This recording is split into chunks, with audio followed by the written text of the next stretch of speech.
അപ്പോൾ നമ്മൾ S S സിക്ക് വേണ്ടിയിട്ട് SSC CHSL വേണ്ടിയിട്ട് കമ്പൈൻഡ് ഹയർ സെക്കൻഡറി ലെവൽ എക്സാമിനേഷന് വേണ്ടിയിട്ട് മൊബൈൽ ഫോണിലൂടെ എങ്ങനെ അപേക്ഷിക്കാമെന്നുള്ള കാര്യമാണ് നമ്മൾ ഇന്ന് നോക്കാനായിട്ട് പോകുന്നത്. CHSL എക്സാമിനേഷന് വേണ്ടി ഇതുവരെ അപ്ലൈ ഇല്ലാത്തവർ വീഡിയോ കണ്ട് മനസ്സിലാക്കി വളരെ പെട്ടെന്ന് അപ്ലൈ ചെയ്യുക. ഇതിന് മുമ്പ് ഇതിൻ്റെ നോട്ടിഫിക്കേഷൻ വീഡിയോ നമ്മൾ ഡീറ്റെയിൽ ആയിട്ട് ചെയ്തിട്ടുണ്ടായിരുന്നു. എന്താണ് ഇതിൻ്റെ ഡീറ്റെയിൽസ്, ബാക്കിയുള്ള കാര്യങ്ങളൊക്കെ അതിൽ പറഞ്ഞിട്ടുണ്ടായിരുന്നു. സോ ഇതിന് അപേക്ഷിക്കാനായിട്ട് SSC എന്ന് പറയുന്നത് നിങ്ങൾക്ക് സ്ക്രീനിൽ കാണാൻ സാധിക്കും. ഈ ഒരു ആപ്പ് നിങ്ങൾ ആദ്യം ഡൗൺലോഡ് ചെയ്യണം. അതിനുശേഷം ഡൗൺലോഡ് ചെയ്ത് ഇങ്ങനെ ഒരു ഇന്റർഫേസ്, നമ്മുടെ SSCൻ്റെ സൈറ്റ് പോലെ ഇങ്ങനെ ഒരു ഇന്റർഫേസ് ലഭിക്കും. അതിനുശേഷം നിങ്ങൾക്ക് ഇവിടെ കാണാൻ സാധിക്കും ലോഗിൻ ഓർ രജിസ്റ്റർ എന്ന് പറയുന്ന ഓപ്ഷൻ. അവിടെ ക്ലിക്ക് ചെയ്യുക. അവിടെ ക്ലിക്ക് ചെയ്ത് കഴിഞ്ഞാൽ നിങ്ങൾ ചെയ്യേണ്ട കാര്യം യൂസർ ID, പാസ്വേഡ്, അതുപോലെ തന്നെ ഇവിടെ കാണുന്ന ക്യാപ്ച കൃത്യമായിട്ട് എൻ്റർ ചെയ്ത് ലോഗിൻ ചെയ്യുക. ലോഗിൻ ചെയ്തതിന് ശേഷമുള്ള വിൻഡോ ആയിരിക്കും ഇനി നിങ്ങളെ ഞാൻ കാണിക്കുന്നത്. സോ നമ്മൾ ലോഗിൻ ചെയ്ത് കഴിഞ്ഞാൽ നിങ്ങൾക്ക് ഇവിടെ ഒരു ഡാഷ്ബോർഡ് എന്ന് പറയുന്ന ഒരു ഓപ്ഷൻ കൂടി വന്നതായിട്ട് കാണാൻ സാധിക്കുന്നതാണ്. ഇവിടെയായിട്ട് ഡാഷ്ബോർഡ് വന്നിട്ടുണ്ട്. എന്നിട്ട് നമ്മൾ ചെയ്യേണ്ടത് അതിൽ ക്ലിക്ക് ചെയ്യാണ് ചെയ്യേണ്ടത്. അതിൽ ക്ലിക്ക് ചെയ്ത് കഴിഞ്ഞാൽ നിങ്ങൾക്ക് കാണാൻ സാധിക്കും combined higher secondary level examination apply എന്ന് പറയുന്ന ഒരു ഓപ്ഷൻ കാണാൻ സാധിക്കുന്നതാണ്. അതിനെന്ത് ചെയ്യുക, അപ്ലൈ എന്നുള്ളത് കൊടുക്കുക. എന്നിട്ട് ഇവിടെ കുറച്ച് ഇൻസ്ട്രക്ഷൻസും കാര്യങ്ങളൊക്കെ പറയുന്നുണ്ട്. അത് ഒന്ന് ജസ്റ്റ് റീഡ് ചെയ്യുക. എന്നിട്ട് എന്ത് ചെയ്യുക, ഫിൽ ദി ഫോം എന്ന് പറയുന്ന ഒരു ഓപ്ഷനിലേക്ക് ക്ലിക്ക് ചെയ്യുക. അതിനുശേഷം നിങ്ങളുടെ പേഴ്സണൽ ആയിട്ടുള്ള നിങ്ങൾ OTR വൺ ടൈം രജിസ്ട്രേഷൻ നിങ്ങൾ ചെയ്തിട്ടുണ്ടാവില്ലേ? ചെയ്തിട്ടില്ലെങ്കിൽ ഞാൻ പറയുന്നത് ശ്രദ്ധിക്കുക. യൂട്യൂബിൽ തന്നെ SSC new website registration life track Malayalam എന്ന് സെർച്ച് ചെയ്ത് കഴിഞ്ഞാൽ നിങ്ങൾക്ക് പുതിയ വെബ്സൈറ്റിൽ എങ്ങനെ രജിസ്റ്റർ ചെയ്യേണ്ടതെന്ന് മനസ്സിലാവും. പ്രത്യേകം ശ്രദ്ധിക്കേണ്ടത് ആധാർ കാർഡ് കൊടുത്ത് രജിസ്റ്റർ ചെയ്യണം. മറ്റൊരു കാര്യം, അതിൽ വീഡിയോയിൽ ഞാൻ പറയുന്നത് മൊബൈൽ നമ്പറും അതുപോലെ ഇമെയിൽ ID രണ്ടും വെരിഫൈ ചെയ്യണമായിരുന്നു മുൻപ്. ഇപ്പോൾ ഒന്ന് മാത്രം ചെയ്താൽ മതി. അത് നിങ്ങൾക്ക് അവിടുന്ന് ചെയ്യുമ്പോൾ മനസ്സിലാവുന്നതാണ്. ഇത്രയധികം കാര്യങ്ങളെ ശ്രദ്ധിക്കണ്ടോ. അത് ചെയ്ത് കഴിഞ്ഞാൽ ഈ പറയുന്ന പ്രൊസീജിയർ, അപ്പോൾ ഈ വീഡിയോയിൽ തുടക്കത്തിൽ ഞാൻ പറഞ്ഞില്ലേ, ആ ഒരു പ്രൊസീജിയർ ഫോളോ ചെയ്താൽ മതി. സോ ഇവിടെ നിങ്ങൾക്ക് കാണാൻ സാധിക്കുന്നതാണ് സേവ് ആൻഡ് നെക്സ്റ്റ് എന്ന് പറയുന്ന ഒരു ഓപ്ഷൻ താഴെ ഉണ്ടാവും. അതിൽ ക്ലിക്ക് ചെയ്യുക. അതിൽ ക്ലിക്ക് ചെയ്ത് കഴിഞ്ഞാൽ ഡാറ്റ സേവ് ആവുന്നതായിരിക്കും, നെക്സ്റ്റ് പോകുന്നതായിരിക്കും. ഇത് നമ്മൾ ചെയ്യേണ്ടത് ഹയസ്റ്റ് ക്വാളിഫിക്കേഷൻ എന്താണെന്ന് ചോദിക്കുന്നുണ്ട്. അത് നിങ്ങളുടെ ക്വാളിഫിക്കേഷൻ എന്താണോ അത് സെലക്ട് ചെയ്യുക. അതുപോലെ തന്നെ ഇവിടെ നിങ്ങൾക്ക് കാണാൻ സാധിക്കും ഡീറ്റെയിൽ ഓഫ് എഡ്യൂക്കേഷൻ ക്വാളിഫിക്കേഷൻ എന്ന് പറയുന്ന ഒരു സെക്ഷൻ കാണാൻ സാധിക്കുന്നതാണ്. അവിടെ ചോദിക്കുന്നത് നിങ്ങൾ ഈ പോസ്റ്റിന് അപേക്ഷിക്കുന്ന ക്വാളിഫിക്കേഷനാണ്. അപ്പോൾ നിങ്ങൾക്ക് +2 ആണ് ഉള്ളതെങ്കിൽ ആ +2 കൊടുക്കുക, അല്ല +2 ഇക്വലൻ്റ് ആണെങ്കിൽ അങ്ങനെ കൊടുക്കുക. അപ്പോൾ നിങ്ങൾക്ക് എന്താണ് ഉള്ളത് ആമഡ് ഫോഴ്സ് എന്നുള്ളത് അങ്ങനെ കൊടുക്കുക. +2 ആണെങ്കിൽ +2 തന്നെ, +2 സ്റ്റാൻഡ്സ് കൊടുക്കുക. അതുപോലെ തന്നെ ഇവിടെ നിങ്ങൾക്ക് കാണാൻ സാധിക്കും എഡ്യൂക്കേഷൻ ക്വാളിഫിക്കേഷൻ സ്റ്റാറ്റസ് എന്ന് പറയുന്ന ഒരു കാര്യം കാണാൻ സാധിക്കും. അവിടെ ക്ലിക്ക് ചെയ്യുക. പാസ്ഡ് ആണെങ്കിൽ പാസ്ഡ്, അല്ലെങ്കിൽ അപ്പിയർ ആണെങ്കിൽ അപ്പിയർ കൊടുക്കുക. അപ്പിയർ ഉള്ളവർക്കും കൊടുക്കാമെന്ന് ഞാൻ പറഞ്ഞിട്ടുണ്ടായിരുന്നു. നോട്ടിഫിക്കേഷൻ വീഡിയോ കണ്ടാൽ നിങ്ങൾക്ക് മനസ്സിലാവും. അപ്പിയർ ചെയ്യുന്നവർക്കും കൊടുക്കാമെന്ന് ഞാൻ പറഞ്ഞിട്ടുണ്ടായിരുന്നു. നോട്ടിഫിക്കേഷൻ വീഡിയോ കണ്ടാൽ നിങ്ങൾക്ക് മനസ്സിലാവും. ഇവിടെ ഡീറ്റെയിൽസ് കൊടുത്ത് ഫില്ല് ചെയ്ത് മുമ്പോട്ട് പോവുക. പിന്നെ പാസിംഗ് ഇയർ ആണ് ചോദിക്കുന്നത്. നിങ്ങൾ പാസ്സായ ഇയർ ഏതാണോ അതാണ് നിങ്ങൾ കൊടുക്കേണ്ടത് എന്ന് ശ്രദ്ധിച്ചിരിക്കുക. നിങ്ങൾ ഏത് വർഷമാണ് +2 പാസ്സായിട്ടുള്ളത് അതാണ്. പാസിംഗ് ഇയർ ഇവിടെ +2 ആണ് കേട്ടോ കൊടുക്കേണ്ടത്. +2 ബേസിൽ ക്വാളിഫിക്കേഷൻ കൊടുക്കുന്നില്ല. അങ്ങനെ നിങ്ങൾ കൊടുക്കുക.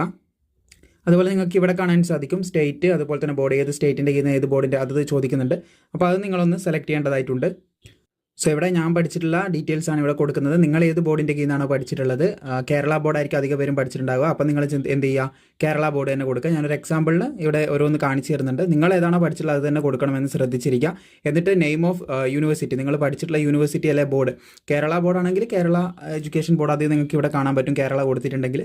അപ്പോൾ അത് സെലക്ട് ചെയ്താൽ മതി. ഇവിടെ ഞാൻ കൊടുത്തതുമായിട്ട് ബന്ധപ്പെട്ട ഞാൻ കൊടുത്തിട്ട് സേവ് ആൻഡ് നെക്സ്റ്റിലേക്ക് പോവുകയാണ്. ഓക്കെ, ഞാനിവിടെ കൊടുത്തിട്ടുണ്ട്. പിന്നീട് അതിനുശേഷം റോൾ നമ്പർ, അതുപോലെ തന്നെ പെർസെൻറ്റേജ് കാര്യങ്ങളൊക്കെയാണ് കൊടുക്കേണ്ടത്. ഇതൊക്കെ കൊടുത്ത് മുമ്പോട്ടേക്ക് ഞാൻ എൻ്റർ ആകാനായിട്ട് പോവുകയാണ്. ഓക്കെ, നമ്മൾ രജിസ്റ്റർ നമ്പർ ബാക്കിയുള്ള കാര്യങ്ങളെല്ലാം ഫില്ല് ചെയ്തിട്ടുണ്ട്. ഇതൊന്നും പുറത്ത് കാണിക്കാൻ പറ്റാത്ത ഡാറ്റ ആയതുകൊണ്ടാണ് ഇവിടെ കാണിക്കാത്തത്. പിന്നെ ഇവിടെ പെർസെൻറ്റേജ് നമ്മൾ കൊടുത്തു കഴിഞ്ഞാൽ നമ്മൾ CGPA കൊടുക്കേണ്ട ആവശ്യമില്ല. അത് ഓട്ടോമാറ്റിക്കലി ഡിസേബിൾ ആവുന്നതായിരിക്കും, പ്രശ്നമില്ല. ചിലവർ അതിൻ്റെ സംശയമൊക്കെ ചോദിക്കാൻ സാധ്യതയുണ്ട്. എന്തായാലും നമ്മൾ സേവ് ആൻഡ് നെക്സ്റ്റിലേക്ക് ക്ലിക്ക് ചെയ്യുകയാണ്. സോ അത് സേവ് ആൻഡ് നെക്സ്റ്റ് ക്ലിക്ക് ചെയ്തിട്ടുണ്ട്. ഇനി ഓക്കെ കൊടുത്താൽ മതി. നെക്സ്റ്റ് നമ്മൾ ചെയ്യാൻ പോകുന്നത്, നിങ്ങൾ ഇവിടെ കാണാൻ സാധിക്കും ഒരു ചോദ്യം, whether you are ex serviceman, അതല്ലെങ്കിൽ എല്ലാം കൊടുക്കുക. അതുപോലെ തന്നെ are you seeking age relaxation, ആവശ്യമാണെങ്കിൽ അത് കൊടുക്കുക. അതുപോലെ തന്നെ do you want to make your personal details, അത് ഞാൻ എപ്പോഴും നോയാണ് കൊടുക്കാറ്. നമ്മുടെ പേഴ്സണൽ ഡീറ്റെയിൽസുമായിട്ട് ബന്ധപ്പെട്ട് അത് നിങ്ങളുടെ ചോയ്സാണ്. എനിവേ അത് വായിച്ചു നോക്കി നിങ്ങളുടെ ചോയ്സ് എന്താണ് അത് കൊടുക്കുക. ഞാൻ നോയാണ് കൊടുക്കാറുള്ളത്.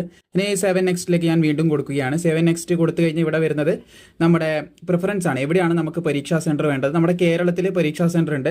അതിന് CR എന്നുള്ള മാറ്റിയിട്ട് നമ്മൾ എന്ത് ചെയ്യുക, KKR എന്ന് പറയുന്നൊരു ഓപ്ഷൻ വരും. അതിലാണ് നമ്മുടെ കേരളത്തിൻ്റെ ഉണ്ടാകുക. കേരളത്തിൻ്റെ കുറച്ചുകൂടി താഴേക്ക് KKRൽ നിങ്ങൾക്ക് കാണാൻ സാധിക്കും കൊല്ലം, അതുപോലെ കോട്ടയം, കോഴിക്കോട്, എവിടെയാണോ നിങ്ങൾക്ക് എക്സാം സെൻറ്റർ വെക്കാനായിട്ടുള്ള താല്പര്യം അവിടെ എന്ത് ചെയ്യാം, എക്സാം സെൻറ്റർ നിങ്ങൾക്ക് പ്ലേസ് ചെയ്യാനായിട്ട് സാധിക്കുന്നതാണ്. ഇത് ഞാൻ കൊടുക്കുകയാണ്. പിന്നെ നമുക്ക് വരുന്ന ചോദ്യമാണ് medium of computer based examination. ഏത് ലാംഗ്വേജിലാണ് നിങ്ങൾ പരീക്ഷ എഴുതാനായിട്ട് താല്പര്യപ്പെടുന്നത്. ഇംഗ്ലീഷ് വേണ്ടവർക്ക് ഇംഗ്ലീഷ് കൊടുക്കാം, മലയാളം വേണമെന്നുണ്ടെങ്കിൽ മലയാളത്തിൽ നിങ്ങൾക്ക് എന്ത് ചെയ്യാം, ഇവിടെ സെലക്ട് ചെയ്യാം. നിങ്ങളുടെ ചോയ്സ് ആണെന്ന് ശ്രദ്ധിച്ചിരിക്കുക. പിന്നെ രണ്ടാമത് ഇവിടെ വെരിഫൈ ചെയ്യേണ്ടതായിട്ടുണ്ട്. ഇംഗ്ലീഷ് ആണെങ്കിൽ ഇംഗ്ലീഷ് എന്ത് ചെയ്യുക, വെരിഫൈ ചെയ്യേണ്ടതായിട്ടുണ്ട്. പിന്നെ നിങ്ങൾക്ക് ടൈപ്പിംഗ് ടെസ്റ്റ് ഉണ്ട്. ടൈപ്പിംഗ് ടെസ്റ്റിന് 2 മീഡിയം ഉള്ളൂ, ഹിന്ദി ഓർ ഇംഗ്ലീഷ് ആണ് വരുന്നത്. അപ്പോൾ നിങ്ങൾക്ക് ഏതാണോ വേണ്ടത് അത് നിങ്ങൾ ആദ്യം കൊടുക്കുക, പിന്നെ രണ്ടാമത് വെരിഫൈ ചെയ്യാണ് ചെയ്യേണ്ടത്. Do you have physical limitation അത് കൊടുക്കേണ്ടതായിട്ടുണ്ട്. ഉണ്ടെങ്കിൽ എസ് കൊടുക്കുക, ഇല്ലെങ്കിൽ നിങ്ങൾ നോ കൊടുക്കേണ്ടതായിട്ടുണ്ട്. പിന്നെ അതുപോലെ തന്നെ ബാക്കിയുള്ള ഡീറ്റെയിൽസ് കൂടി നമുക്ക് നോക്കാം. പിന്നെ ഇവിടെ ചോദിച്ചൊരു കാര്യം നിങ്ങൾക്ക് കാണാൻ സാധിക്കും, നിങ്ങൾ മാത്സ് അതുപോലെ തന്നെ സയൻസ് ആയിട്ടുള്ള മാത്സ് അതുപോലെ തന്നെ ഇതിനോട് കൂടിയൊക്കെ ആണ്, അതായത് സയൻസ് സ്ട്രീമിലോട് കൂടിയാണ് ഇവിടെ കാണാൻ സാധിക്കും. +2 standard passed in science stream with മാത്തമാറ്റിക്സോട് കൂടിയാണെങ്കിൽ ഇവിടെ എസ് കൊടുക്കുക, അല്ലെങ്കിൽ എന്ത് ചെയ്യുക നോ കൊടുക്കുക. നിങ്ങൾ എങ്ങനെയാണോ പാസ്സായിട്ടുള്ളത്, മാത്തമാറ്റിക്സ് ഉണ്ടെങ്കിൽ എസ് കൊടുക്കുക, അല്ലെങ്കിൽ നോ കൊടുക്കുക. സയൻസ് ആണെങ്കിലും ഇവിടെ ചോദിക്കുന്ന ചോദ്യം നിങ്ങൾക്ക് മനസ്സിലുണ്ടാവും. +2 standard pass in science stream with mathematics as A subject ആയിട്ടുണ്ടെങ്കിൽ എസ് കൊടുക്കുക, അല്ലെങ്കിൽ നിങ്ങൾക്ക് എന്ത് ചെയ്യുക നോ കൊടുക്കാവുന്നതാണ്. ഇനി സേവ് നെക്സ്റ്റിലേക്ക് നമ്മൾ കൊടുക്കുകയാണ്.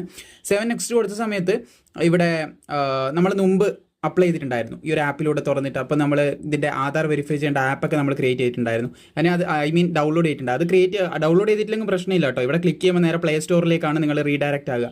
എന്നിട്ട് ഇവിടെ നിന്ന് എന്ത് ചെയ്യുക, നിങ്ങൾ നിങ്ങളുടെ ഫേസ് വെരിഫിക്കേഷനും കാര്യങ്ങളൊക്കെ ചെയ്യേണ്ടതായിട്ടുണ്ട്. ആധാർ വെരിഫിക്കേഷനാണ് ചെയ്യേണ്ടത്, അത് നടത്തേണ്ടതായിട്ടുണ്ട്. സോ അത് ഞാനിവിടെ നടത്തുകയാണ്. ഇവിടെ ക്ലിക്ക് ചെയ്യുക, നേരെ ആ ഒരു ആപ്പ് ഓപ്പൺ ആകുന്നതായിരിക്കും. പിന്നെ എൻ്റെ ഫേസ് വെരിഫിക്കേഷനും കാര്യങ്ങളൊക്കെയാണ് നടക്കുന്നത്. ഓക്കെ, ഇവിടെ ഫേസ് വെരിഫിക്കേഷനും കാര്യങ്ങളൊക്കെ സക്സസ് ആയിട്ടുണ്ട്. ഇനി സേവ് ആൻഡ് നെക്സ്റ്റ് എന്ന് പറയുന്ന ഓപ്ഷനിലാണ് ഞാൻ ക്ലിക്ക് ചെയ്യുന്നത്, അതും സക്സസ് ആയിട്ടിരിക്കുകയാണ്. ഇനി നമ്മൾ ഫോട്ടോ എടുക്കുക, അതുപോലെ തന്നെ സിഗ്നേച്ചർ അപ്ലോഡ് ചെയ്യുക എന്നുള്ള കാര്യമാണ് ചെയ്യേണ്ടത്. ഫോട്ടോ ഞാൻ എന്ത് ചെയ്യണം, ഇവിടെ നിന്ന് ഇപ്പോൾ ഈ ആപ്പിൽ നിന്ന് തന്നെ എടുക്കാം. സിഗ്നേച്ചർ ഞാൻ ഈ പറയുന്ന റേഷ്യോയിൽ മുമ്പേ കട്ട് ചെയ്ത് വെച്ചിട്ടുണ്ട്. ഒരിക്കൽ കട്ട് ചെയ്ത് വെച്ച് കഴിഞ്ഞാൽ അതേ സൈസ് തന്നെയാണ് എല്ലാത്തിനും ചോദിക്കുന്നത്. നിങ്ങൾ എന്ത് ചെയ്യുക, ഒരേ ആംഗിളിൽ കട്ട് ചെയ്യുക. ഇവിടെ ചോദിക്കുന്ന ഇതേ KB സൈസ്, അതുപോലെ തന്നെ ഹൈറ്റ്, അതുപോലെ തന്നെ അതിൻ്റെ വിട്ട് കാര്യങ്ങളെല്ലാം കൃത്യമായിട്ട്, ഹൈറ്റും കാര്യങ്ങളെല്ലാം കൃത്യമായിട്ട് ഒരിക്കൽ ക്രിയേറ്റ് ചെയ്ത് വെച്ച് കഴിഞ്ഞാൽ നിങ്ങൾക്ക് അത് എന്ത് ചെയ്യുക, SSCൻ്റെ മറ്റുള്ള പരീക്ഷയ്ക്കും അപ്ലൈ ചെയ്യുമ്പോൾ യൂസ്ഫുൾ ആയിരിക്കും. അപ്പോൾ അത് നിങ്ങൾ എന്ത് ചെയ്യുക, നിങ്ങളുടെ ഡിവൈസിൽ സ്റ്റോർ ചെയ്ത് വെക്കുകയാണെങ്കിൽ കുറച്ച് നന്നായിരിക്കും. അപ്പോൾ ആദ്യം ഞാൻ ഫോട്ടോ എടുക്കാൻ പോവുകയാണ്. ജസ്റ്റ് ഫോട്ടോ എടുത്ത് കഴിഞ്ഞിട്ട് നിങ്ങളെ കാണിച്ചു തരാം. ഓക്കെ, ഫോട്ടോ എടുക്കൽ സക്സസ് ആയിട്ടുണ്ട്. ഫോട്ടോ എടുക്കുമ്പോൾ ശ്രദ്ധിക്കുക, നമ്മുടെ മുഖം കൃത്യമായിട്ട് എന്ത് ചെയ്യണം, ക്യാച്ച് ചെയ്തിട്ടുണ്ടാണ്. നമ്മൾ കൃത്യമായിട്ട് വിസിബിൾ ആയിരിക്കണം. പിന്നെ നമ്മൾ സ്പെക്സ്, കണ്ണട, തൊപ്പി, അതുപോലെ തന്നെ മുഖത്തിനെ മറിക്കുന്ന കാര്യങ്ങളൊന്നും അധികം യൂസ് ചെയ്യാതിരിക്കുക. നമ്മുടെ മുഖം ക്ലിയർ ആയിരിക്കണം എന്ന് ശ്രദ്ധിച്ചിരിക്കുക. നിങ്ങളൊന്ന് നോക്കുമ്പം നിങ്ങളൊന്ന് ജസ്റ്റ് നോക്കുക, നിങ്ങളുടെ ഫോട്ടോ നോക്കുക. നിങ്ങൾക്ക് മനസ്സിലാവുന്നില്ലേ, ഒരു വ്യക്തിയെ നോക്കുന്ന പോലെ നോക്കുക, മനസ്സിലാവുന്നില്ലേ, എന്തെങ്കിലും ന്യൂനതകളുണ്ടോ എന്ന് നിങ്ങൾ കൃത്യമായിട്ട് നോക്കുക. ഇനി ഞാൻ സിഗ്നേച്ചർ അപ്ലോഡ് ചെയ്യാൻ പോവുകയാണ്. ഓൾറെഡി എൻ്റെ ഗാലറിയിൽ എൻ്റെ ഡിവൈസിൽ ഞാൻ ആ ഒരു സിഗ്നേച്ചർ ഓൾറെഡി ക്രിയേറ്റ് ചെയ്ത് വെച്ചിട്ടുണ്ട്. അതുകൊണ്ട് എനിക്ക് എളുപ്പമായിട്ട് അത് അപ്ലോഡ് ചെയ്യാൻ സാധിക്കുന്നതാണ്. ഓക്കെ, അങ്ങനെ സിഗ്നേച്ചർ ഞാൻ അപ്ലോഡ് ചെയ്തിരിക്കുകയാണ്. സിഗ്നേച്ചർ ഇടുന്ന സമയത്ത് പ്രത്യേകം ശ്രദ്ധിച്ചിരിക്കുക, നല്ല ക്ലിയർ ആയിട്ടുള്ള വൈറ്റ് പേപ്പറിൽ തന്നെ ഇടുക. സിഗ്നേച്ചർ മനസ്സിലാകുന്ന രീതിയിലായിരിക്കണം ഉണ്ടാവേണ്ടത്. ഇനി സേവ് ആൻഡ് നെക്സ്റ്റ് കൊടുക്കുകയാണ് ഞാൻ. ഫോട്ടോഗ്രാഫും അതുപോലെ തന്നെ സിഗ്നേച്ചറും ശരിയായിട്ടുണ്ട്. ഇനി സേവ് ആൻഡ് നെക്സ്റ്റ് കൊടുക്കുകയാണ്. സക്സസ് ആയിട്ടുണ്ട്, കാര്യങ്ങളെല്ലാം സക്സസ് ആയിരിക്കുകയാണ്. പിന്നെ എൻ്റെ അപേക്ഷയാണ് കാണുന്നത്, മൊത്തം അപേക്ഷയാണ് ഇവിടെ നിങ്ങൾക്ക് കാണാൻ സാധിക്കുന്നത്. ഞാൻ സ്ക്രോൾ ചെയ്യാണ്. ഞാൻ ജസ്റ്റ് ഒന്ന് ചെക്ക് ചെയ്യാം, എല്ലാം ഒന്ന് ഡബിൾ ചെക്ക് ചെയ്യുന്നത് നല്ലതാണ്. നിങ്ങളും ഡബിൾ ചെക്ക് ചെയ്യുക. ഓക്കെ, എല്ലാം ഡബിൾ ചെക്ക് ചെയ്ത് കഴിഞ്ഞാൽ എന്ത് ചെയ്യുക, സേവ് ആൻഡ് നെക്സ്റ്റ് എന്നുള്ള കാര്യത്തിലേക്ക് കൊടുക്കുക. എൻ്റെ അഗ്രി കൊടുക്കുക. ഇവിടെ കാണുന്ന ക്യാപ്ഷൻ ഉണ്ടല്ലോ, അത് കൃത്യമായിട്ട് ഇവിടെ എൻ്റർ ചെയ്തിട്ട് സബ്മിറ്റ് ചെയ്യുകയാണ് ചെയ്യേണ്ടത്. ഓക്കെ, ഇവിടെ സബ്മിറ്റ് ചെയ്യാൻ പോവുകയാണ്. ഡീറ്റെയിൽസ് ഒക്കെ സബ്മിറ്റ് ആയിട്ടുണ്ട്. ഇനി മേക്ക് പേയ്മെൻറ്റ് എന്ന് പറയുന്ന ഒരു ഓപ്ഷൻ വന്നിട്ടില്ല. ഡയറക്റ്റ്ലി നമുക്ക് എന്ത് ചെയ്യാം, ഇവിടെ നിന്ന് തന്നെ മേക്ക് പേയ്മെൻറ്റ് ചെയ്യാം. ഈസിയാണ്, നിങ്ങൾക്ക് സ്വന്തമായിട്ട് ചെയ്യാൻ പറ്റുന്നതേ ഉള്ളൂ. മേക്ക് പേയ്മെൻറ്റ് ക്ലിക്ക് ചെയ്യുക. എന്നിട്ട് നിങ്ങൾക്ക് ഏത് വഴിയാണോ ചെയ്യേണ്ടത്, ഇവിടെ സ്റ്റേറ്റ് ബാങ്ക് ഓഫ് ഇന്ത്യൻ്റെ ക്ലിക്ക് ചെയ്തിട്ട് പേ എന്ന് കൊടുക്കുകയാണെങ്കിൽ നിങ്ങൾക്ക് എന്ത് ചെയ്യാൻ പറ്റും, UPI വെച്ച് വരെ 100 രൂപ ഫീസ് ഉണ്ട്. അതെല്ലാവരും ഫീസ് അടക്കണ്ട. നോട്ടിഫിക്കേഷൻ വീഡിയോ താഴെയുണ്ട്, അതിൽ ഞാൻ പറയുന്നുണ്ട് ആരൊക്കെ ഫീസ് അടക്കണം എന്നുള്ളത്.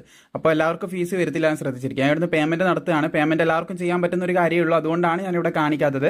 പിന്നെ പേയ്മെൻറ്റ് ഡീറ്റെയിൽസൊന്നും നിങ്ങൾ ഒരു ഡീറ്റെയിൽസും സോഷ്യൽ മീഡിയയിൽ പ്രസിദ്ധീകരിക്കാതിരിക്കുക. ഓക്കെ, നമ്മൾ ഫീസൊക്കെ അടച്ചു, നേരെ ഹോം പേജിലേക്ക് വന്നു. ഹോം പേജിൽ വന്നിട്ട് ഫീസൊക്കെ അടച്ചതാണ്. ഇവിടെ മെയ് ആപ്ലിക്കേഷൻ എന്ന് പറയുന്ന ഒരു സെക്ഷനിലേക്ക് നമ്മൾ വന്നിട്ടുണ്ടായിരുന്നു.